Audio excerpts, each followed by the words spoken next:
Hey everybody, it's Paul Franklin here. This is my favorite topic, West Coast country. The nuance of this style is timeless. Here we are in 2021, and it's still as popular today as it was back then. I cut my teeth on this. I was 8 years old when I first started playing, and my father bought me a Fender 400. I was armed with the Year For Me album, Buck Owens, and we went into Hawaiian lessons with that. And I learned a lot of other things first to be able to play this, but many of these are the first songs I learned to play as a kid. But I learned this style, most importantly, and that's what this lesson is about. I had the great opportunity of doing a duet record with Vince Gill and called Bakersfield.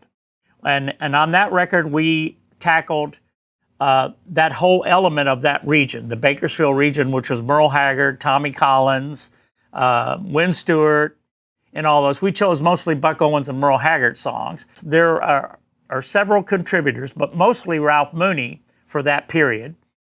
He came up with the initial style. Working with James Burton, James told me he showed up at the studio with banjo strings on his guitar. And he started, bending strings. Whoever the session leader was or the artist said, "Hey, Moon, can you play like James is playing his guitar?" When James is going like all this kind of stuff. And so Mooney started going, he started doing that simple kind of thing.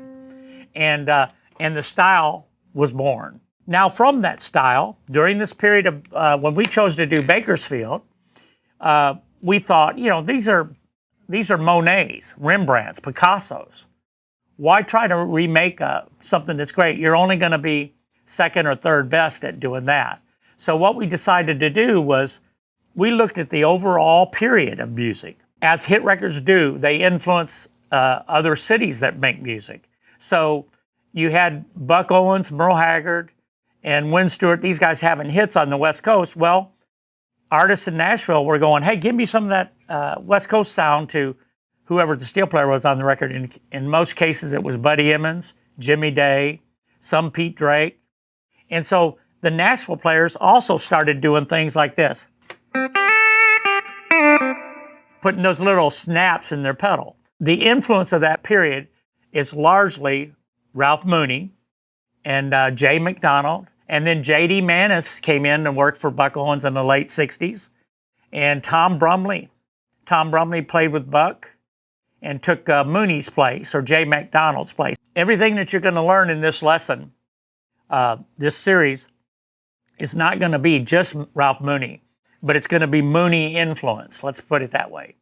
I'll talk about how the technique is done with the pedals, but it all started from the influence of James Burton and those banjo strings, the ability he had to bend strings. So prior to Mooney emulating the James Burton style, steel guitars were on records, in recordings in Nashville, and even on the West Coast, were playing like this.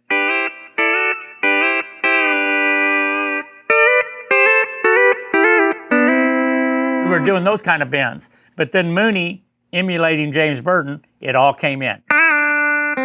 Really funky, gritty. Let's get started. It's important to view the pedal techniques that are required to play this style.